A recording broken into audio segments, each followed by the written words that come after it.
But if we're talking about the self, the knower, the experiencer, that is a complete illusion. The reality behind it is a physical tension, but out of that physical tension arises an experience or a knowing, or it's really just a belief. I am. That says that I am this tension. And that sets up a dualistic experience of me being here and everything outside, and therefore everything that's happening is real, because it's happening to me.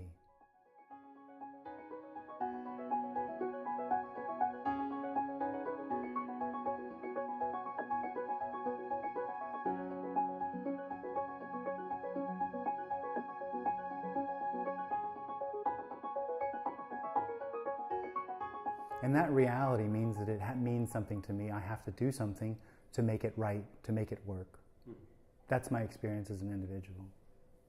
And what the seeker is looking for, what the me is looking for, what the self is looking for, is the end of seeking. So it seeks to find the end of seeking. That's the whole story of me.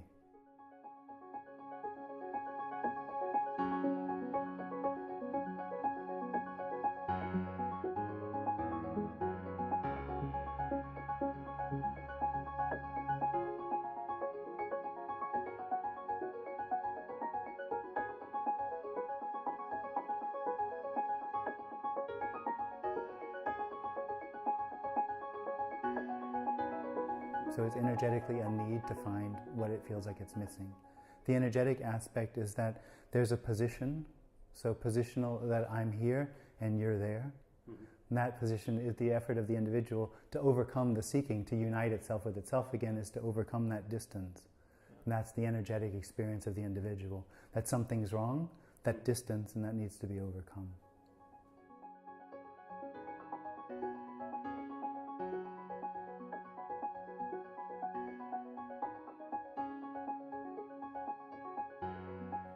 And it's resting, so its platform, where it sort of finds its ground, is the tension of knowing.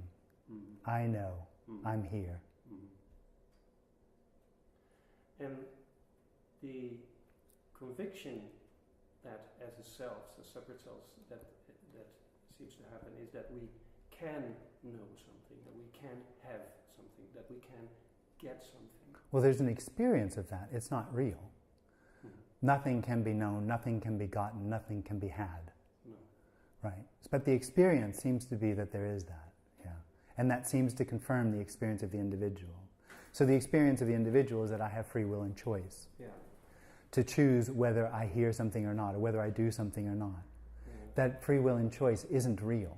It's completely illusory. But the experience is still there.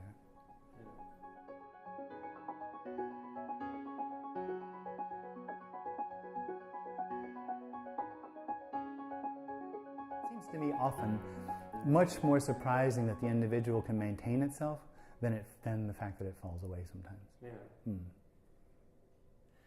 So what you're saying is that the experience of being an individual and the experience of reality is the same thing? Or the same no thing? Well, there is only what is. So whatever that appears as, that's what's happening. Yeah. But what is isn't an experience. No. So the end of the individual isn't an experience. There being no individual isn't something that somebody knows. No. Nobody ever gets that. And there's just the end of seeking, like we talked about. Yeah.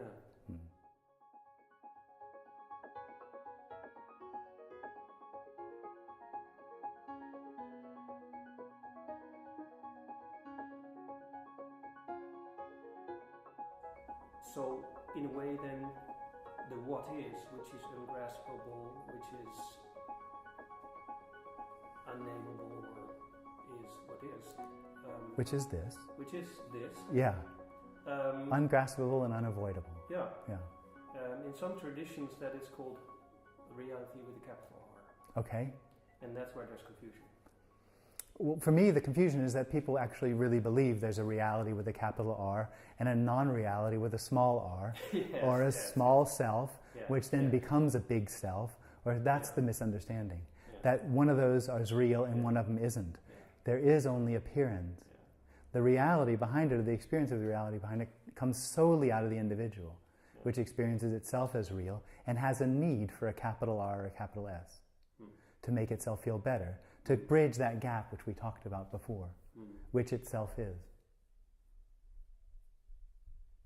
So when the little r dies or falls away, the need for a big R falls away. Yeah. And there's just what there is, and you can't call it anything. You can't call it reality. Yeah. I mean, you can call it anything. But that's the end of duality. That's the end of duality, absolutely. Yeah. But the end of duality is a funny thing because there never was duality. There's no such thing as duality. No. The experience of duality is not a confirmation that duality is real. Yeah. Could one say that the whole introduction of reality is because of the assumption of a me? The assumption of the experience of the me, the belief of the me, is the only reason why this is a topic, is the only reason why anybody talks about this. Yeah. The me creates the discussion of non-duality. If there's no me, there's no discussion of non-duality.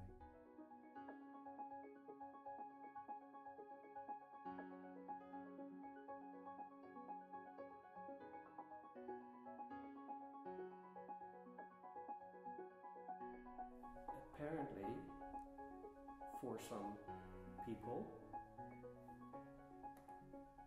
it occurs, or it happens, or it's...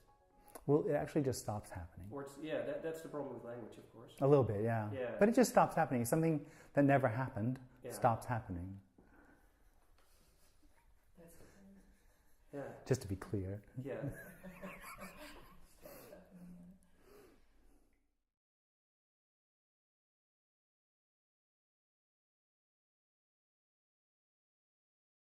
The end of all processes. It's the end of all time. It's the end. Well, it's the end of time is real. It's the end of process is real. Yeah.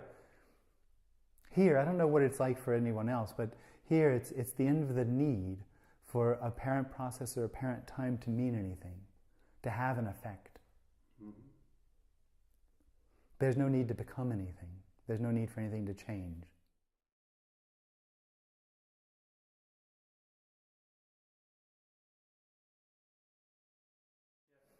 So from the perspective of self, to let go of the idea of becoming, it can't. And meaning, it can't. It can't cope with that. No, it can't do that. No, or can do it. No, it is the same thing. The need for meaning, the need for purpose, is immediately arises with the experience of I am. Yeah. It's the same thing. So there arises an I am, and everything is then covered, blanketed with the need of meaning and purpose. Yeah. So it'll look at a chair and it'll think, oh, that pillow's like that, that might mean something. Yeah. No, it does.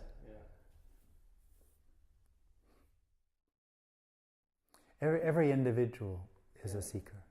Yeah, by definition. And it makes no difference if they're seeking money, power, or spirituality. There's no difference in those things. Yeah. Because it all has to do, it's all part of the system of the individual, trying to fulfill a whole, trying to bridge that gap which doesn't even exist. The seeking creates the individual, or... The seeking is a result of the experience of the lack, which the individual is. Yeah. The lack of wholeness. The lack of wholeness, the lack of everything, the lack of... And the sense of separation. Absolutely. Yeah. Hmm.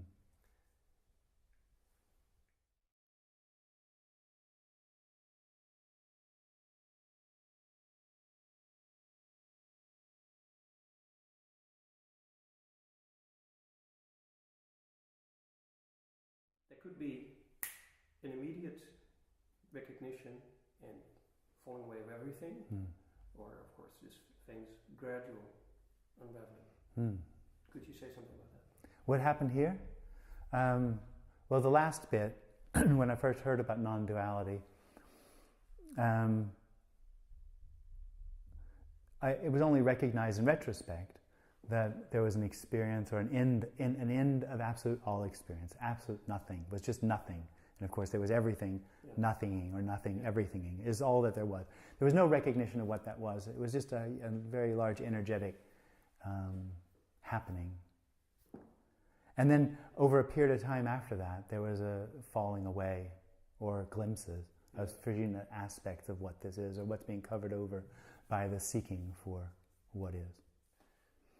And then in the end, of course, there's no process. It ends. Because in the end, because this isn't happening, it only appears to be happening. Yeah. The whole process which leads to nothing happening, of course, is a ridiculous idea. Yeah. That something could lead to nothing. Yeah.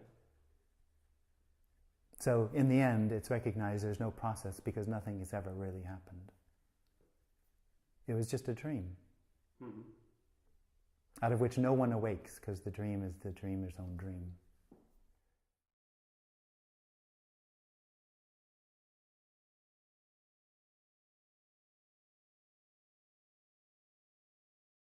That's the story of the individual with process and nothing and glimpses and awakening. It all seems, and that's the individual's experience, that it needs to lead somewhere. Yeah. We're talking about the process, and everything is the end of this needing to lead anywhere. So it's the end of that need, it's not the fulfillment of that need. So the process isn't the fulfillment of the process of saying that something got better. It's the end of the need for anything to be anything other than what it is.